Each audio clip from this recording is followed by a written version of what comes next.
Shalom saudaraku dalam Tuhan. Saudara, di video berikut seorang kainama mengada-ada mengatakan bahwa Kristen meniru Muslim. Saya perhatikan logika daripada kainama ini tidak bekerja dengan baik atas apa yang dia sampaikan di video berikut. Nah, saudara dalam Tuhan, mari kita luruskan secara bersama-sama apa yang dia sampaikan. Dan sebelumnya pastikan tekan tombol like, tekan tombol subscribe, dan yang lebih penting share video ini sebanyak-banyaknya supaya melalui video ini banyak yang terberkati, banyak yang tercerdas, dan banyak yang memuji memuliakan nama Tuhan. Dan mari kita melihat videonya terlebih dahulu. Kamu menyembah apa yang kamu sembah dan bukan yang aku sembah. Kamu beribadah kepada sesuatu yang kamu ibadahi dan bukan kepada apa yang aku ibadahi. Bagimu agamamu, bagiku agamaku. Gitu maksudnya. Loh, kalau udah tahu gitu kenapa kainama sama Yesus sama Aditya usik-usik terus agama kami? Hujat-hujat agama kami, pala lu bamenyan. Pala lu bamenyan. Kalau lakum didukum waliyadin itu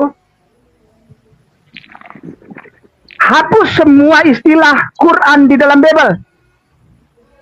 Iya, betul. Kami nggak akan ganggu-ganggu kamu lagi. Kami nggak akan ganggu-ganggu kamu lagi. Orang Kristen takut ketahuan bahwa mereka bukan agama Abrahamik. Pelan-pelan.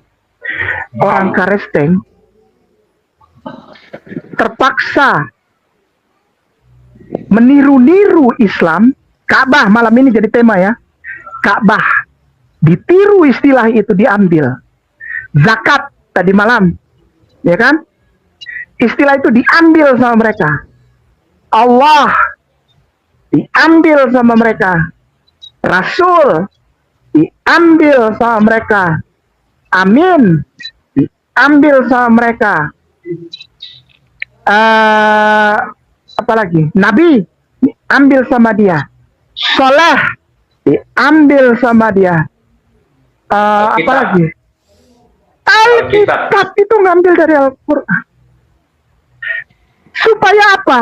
Supaya orang Islam tidak cari tahu bahwa sebetulnya agama Kristen ini bukan agama Abrahamik. Catat. Bante katakan bahwa mereka akan berhenti bahas Kristen kalau istilah-istilah Islam dalam Bible sudah dihapus. Dan dia juga katakan bahwa Kristen meniru atau mengambil istilah Islam seperti Allah, zakat, Alkitab, dan lain-lain. Kembali lagi, bangkai mainnya kurang jauh. Mari kita dengarkan pernyataan Profesor Islam beneran, bukan seperti bangkai yang sekolahnya tidak jelas, tapi ngaku lulusan S3 Israel.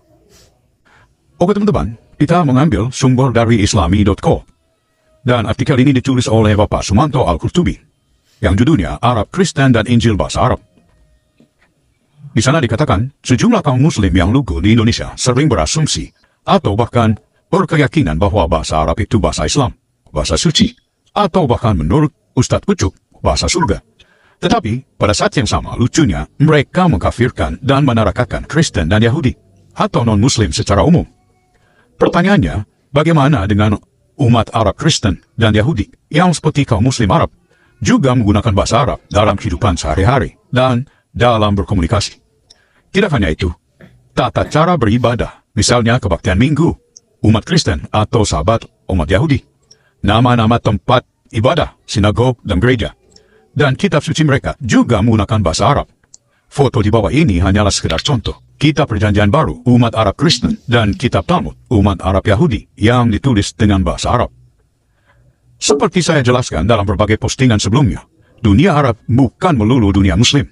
Di kawasan ini ada berjuta-juta masyarakat non-Muslim, Kristen, Yahudi, Yazidi, Bahai, Zarathustra, atau bahkan agnostik dan ateis. Data dari Liga Arab misalnya menyebutkan ada sekitar 20 juta warga Arab yang memeluk Kristen. Mereka tersebar di Lebanon, Palestina, Suriah, Mesir, Irak, dan sebagainya. Masyarakat Arab Yahudi, meskipun tidak sebanyak umat Arab Kristen, juga ada di sini, seperti di Bahrain, Oman, Yaman, dan lain-lain. Karena Arab adalah bahasa mereka, maka umat Arab Kristen dan Yahudi ini juga bertutur sapa dan berkomunikasi dalam kehidupan sehari-hari, juga menggunakan bahasa Arab. Seperti kaum Muslim. Mereka juga bilang, Allahu Akbar, Insya Allah, Masya Allah, Assalamualaikum, Bismillah, Alhamdulillah, Syafaka Allah. Lah, iya dong, pakai bahasa Arab. Masa mereka bilang Sampurasun, Sugeng Penjing, Selamat Pagi, dan sebagainya? Sudah tentu bahasa Arab mereka jauh lebih fasih ketimbang para Arab KW, yang genit, suka berantum-antum, dan berahli uti itu. Jadilah umat Islam yang cerdas dan dewasa dalam berpikir dan bertindak. Perbanyaklah turisme intelektual, supaya wawasan keagamaan dan keislaman kita semakin bergizi, sehingga diharapkan semakin toleran dalam bersikap dan bertindak di masyarakat yang mendebuk ini. Jangan cuma wisata rohani dan berfoto-foto di tempat-tempat suci melulu yang dibesar-besarkan. Jabal Dahram, Arab Saudi. Yang menulis artikel ini adalah Bapak Sumanto Al-Qurtubi, Profesor Islamic Studies di Universitas di Saudi Arabia. Kita sudah dengarkan bersama bagaimana istilah-istilah yang bangkai klaim sebagai istilah Islami. Ternyata di tanah asalnya dipakai semua agama. Jadi bangkai sebenarnya hanya kurang piknik dan mainnya kurang jauh.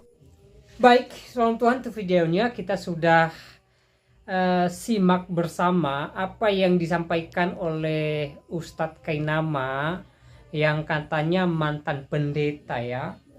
Dia mengatakan bahwa Kristen meniru Muslim atau Alkitab meniru Al-Quran gitu loh. Ya, ada beberapa hal dia sampaikan, misalnya Nabi, Rasul, dan yang lainnya. Dia berkata bahwa Kristen meniru Muslim gitu loh. Dan lebih konyolnya, dia mengatakan bahwa Alkitab diambil dari Al-Quran. Nah, logikanya kemana Kainama kalau seperti ini ya ceritamu gitu loh. Ya, kamu belajar dari mana? Jelas-jelas Kristen jauh sudah lebih dulu ada daripada agama Kainama gitu loh. Ya, Alkitab sudah digunakan ya ratusan tahun, bahkan ribuan tahun sebelum kitabnya Kainama turun gitu loh. Ya. Jadi logika sederhananya ya, bagaimana Kainama mengatakan bahwa Kristen meniru Muslim, bahkan Alkitab diambil dari Al-Quran, sementara agama yang lebih dulu adalah Kristen dibanding agamanya Kainama gitu loh. Kitab yang lebih dulu ada adalah kitabnya kami daripada kitab Kainama gitu loh. Ya. Jadi sungguh tidak masuk akal apa yang disampaikan oleh Ustadz Ahmad Kainama di video tadi ya. Makanya saya bilang bahwa sepertinya ya logika daripada Kainama ini tidak berfungsi dengan baik dalam hal ini ya, dalam hal apa yang dia ucapkan di video tadi. Ya.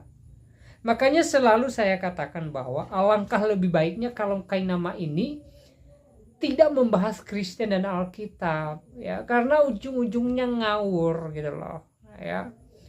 Alangkah lebih baiknya kalau Kainama ini fokus dengan agama barunya. Toh juga dia bukan seorang Kristen lagi, dia sudah mualaf, dia sudah berpindah keyakinan, dan bagi kami tidak ada persoalan tentang itu ya. Soal dia memilih agamanya ya itu haknya dia gitu loh. Tapi jangan setelah berpindah keyakinan kamu asik membahas agama Kristen, kamu asik membahas iman orang lain gitu loh. Tapi pembahasannya ngawur ya, tidak sesuai ya. Untuk Kainama ya, fokuslah dengan agamamu. Kalau perlu ya, kamu lebih banyak belajar daripada banyak berkata-kata gitu loh ya. Belajar dulu ya, pahami dulu agamamu gitu loh, pahami dulu sejarah agama di dunia ini, agama mana yang lebih dulu ada di dunia ini gitu loh, baru ngomong. Kalau kemudian belajar sedikit tetapi banyak ngomong, maka yang terjadi seperti di video tadi ya, ngawur. Dia mengatakan bahwa Kristen mengikuti atau meniru Ustadz Kainama atau agamanya dia. Ya. Semua orang tahu kok kalau Kristen lebih dulu ada daripada agamanya Kainama. Semua orang tahu kalau kitabnya kami lebih dulu ada daripada kitabnya Kainama. Ya. Lalu dengan dasar apa Kainama mengatakan bahwa Kristen meniru Muslim? Apalagi dia berkata bahwa Alkitab diambil dari Al-Quran. Ini kan sangat-sangat tidak masuk akal sekali. Ya, logika yang cukup, bahkan yang sangat tidak masuk akal dari seorang Ustadz Kainama. Ya. Nah, saudara, kira-kira menurut saudara, apakah yang disampaikan oleh Kainama di video tadi boleh diterima sebagai suatu kebenaran atau seperti apa, gitu loh. Coba tuliskan tanggapan saudara di kolom komentar. Tapi tuliskan tanggapan dan komentar yang baik, yang positif, terutama tanggapan yang memuliakan Tuhan, ya. Dan saya tidak panjang lebar menyampaikan pesan melalui video ini. Satu lagi pesan saya, semoga di kemudian hari Ustadz Kainama tidak lagi membahas Kristen dan Alkitab, tetapi dia fokus dengan agamanya yang sekarang. Saya rasa itu lebih baik. Dan kalau boleh, ya, Ustadz Kainama, ya, belajarlah lebih banyak daripada banyak berkata-kata. Boleh banyak berkata-kata setelah banyak belajar, gitu loh. Sehingga apa yang kita sampaikan tidak ngawur seperti di video tadi, ya. Dan kiranya Tuhan Yesus memberkati kita semua. Shalom.